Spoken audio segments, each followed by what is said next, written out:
Hello everybody, I'm Helen Noble, Settlement of Surrey, founder of Swan Song and co-founder of the Healthy Marriage Success Course. Welcome to my channel. I give you weekly tips and insights and wisdom to all things ceremony. This week I am talking registrars and the difference between the registration of marriage and a wedding.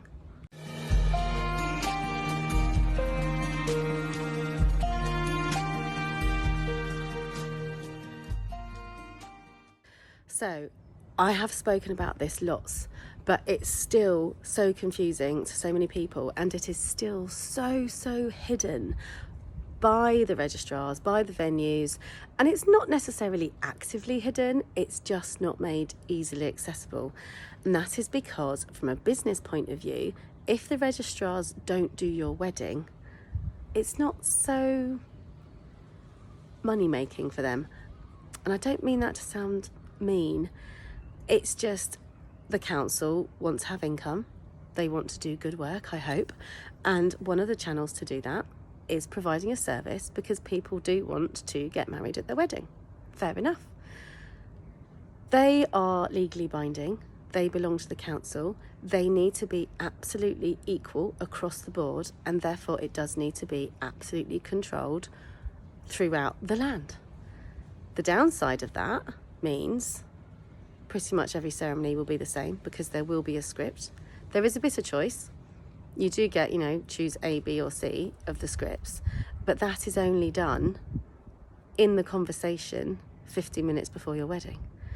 So even that isn't a pre-booked choice. You also don't know who you're going to get on the day.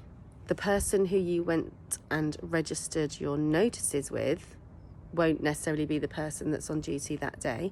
It might be you did your notices online, so you haven't even met anyone from the team. So if knowing who's going to be in the room with you is really important, then the only way to do that is either get married in your place of worship or have a celebrant. The other thing to be mindful of is they will assume things. They will assume that just because you are inquiring and doing your notices of marriage, that you want them at your wedding, that they are going to come out to you. So they will start asking, they being the registrars, they will start saying, and what's your venue? And what time? And when are you thinking? But actually, they are not in the wedding business. They work for the council. They're not in the wedding business. I mean, they are by default, but that's not their primary concern. Registrars register births, deaths and marriages. Everything else is garnished to them. So they do not have to offer you the registration of marriage. And they probably won't offer you the registration of marriage. You probably can't even find it on the internet. I spent 40 minutes digging through a certain borough's emails and websites and links and going to the venues to find if anywhere mentioned you can register your marriage like you register a birth and a death, and I could not find it. I work quite closely with the registrars in Surrey, and they are actually a really lovely bunch, and I asked them, I said, why is this so difficult? And they were so helpful, and they said, we are legally obliged to serve you if you have requested the registration of marriage, which is the 2x2. So you come with your witness, the other half comes with their witness, and the registrar has their witness. However, we do not have to offer it. So it is request only.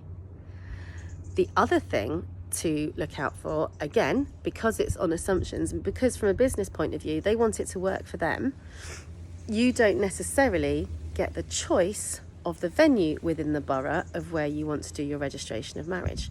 So it might be, for example, in Surrey last year, where they did the registrations of marriage tended to be in Weybridge on a Wednesday or Thursday morning. This year, where they tend to do the registrations of marriage was in Guildford. And next year, where they're seeming to send my couples who are doing the registration of marriage is Kingston. And that is within the rights of the council. They don't have to offer you the 2x2, but should you request it, they are legally obliged to then perform and do that service of the registration of your marriage, regardless of whether they are coming to your wedding or not. But it is request only. They don't have to offer it.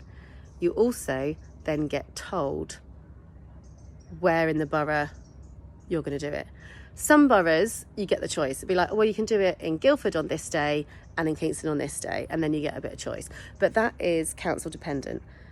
The Surrey council lot are, as I say, a really helpful bunch, and they're all really kind and they're really helpful, and they just want you to do what works for you. So I do actually, I'm waving the flag for the Surrey registrars. So it was really helpful to have that conversation with them. So don't beat yourself up that you can't find it.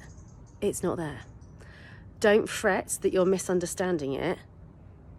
You won't know what you won't know because you've probably never got married before. That's where I come in. That's where you doing positive things like researching, listening to the YouTube channel, thank you very much. Remember to subscribe and hit the bell. Researching, asking experts, talking with your venues. Venues will also have a well-oiled machine with a system that they know works, so at the moment they don't feel they need to change it. In their heads, if it ain't broke, it doesn't need fixing. But in your contract, one of the first questions, if not the first or second question, will be, when is your registrar booked? And actually the venues aren't in the marriage business, they're in the wedding business. When you actually get married, it's none of their business if you're not having the registrar.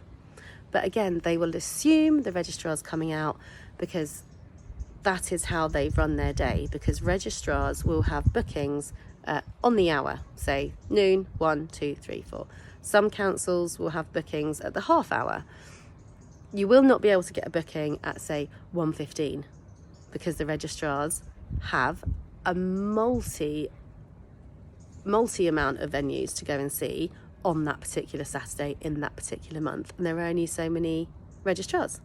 So that's why there are those control elements where they say, okay, well, we want to keep the space for those that want to have a wedding with the registrar available, and so we'll keep those on Saturdays.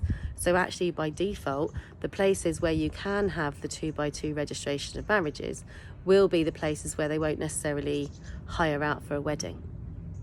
So with this video, it's celebrating the fact that you are doing your homework, well done, reassuring you that you don't need to panic if you can't find the information, because it's genuinely not there. And I know what I'm looking for and I still can't find it. And to know that you are on the right path, because if you know what you want, there will be a way of making it happen. There will be a way of making it happen. If you hunker down and just take a moment to really think, what is it you want? Then you know what questions to ask, and then somewhere along the line you can find the person that says yes, which is me. So good luck, keep asking the questions, check in with all the experts in the industry, and keep going. Find what you want and have a fabulous wedding day. And that wedding day can be whatever it is you pictured, in your house, in Granny's back garden, in a venue that actually is licensed for weddings, but you love the Orangery, but the Orangery wasn't licensed, but you got married on Tuesday morning last week, and now you're having a wedding on the day that you want, in the space that you want, with the people that you want, with the person at the front, being me or whoever you pick as a celebrant, not being a stranger. We're not voted on. It's not potluck who you get. You will know us. We will journey with you. We will do that transformation with you. And it will go from a worry to a wonder. So there you go. Hope that was helpful. I'll see you next week for more goodness. Remember, hit the bell and subscribe. Take care. Bye.